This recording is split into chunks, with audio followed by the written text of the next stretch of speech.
Welcome to the Saint of the Day podcast, a service of Good Catholic and the Catholic Company. Join us each day as we share the story of a unique saint in 3 minutes or less. Today's saint is Saint Aloysius Gonzaga. Saint Aloysius Gonzaga, who lived from 1568 to 1591, was born to a noble Italian family, the eldest of 7 children, and was destined for the military. However, by the time he was 9 years of age, he chose the religious life and made a personal vow of chastity. As a safeguard against sexual temptation, he always kept his eyes downcast in the presence of women.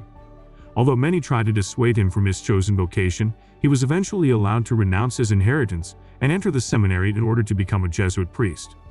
While he was studying in Rome, there was an outbreak of the plague. Aloysius volunteered to care for the sick, despite the delicateness of his own health.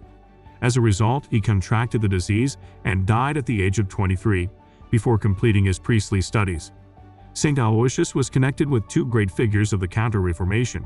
He received his first Holy Communion at the age of 12 from St. Charles Borromeo, and his last rites from St. Robert Bellarmine, both of whom served as his spiritual advisors.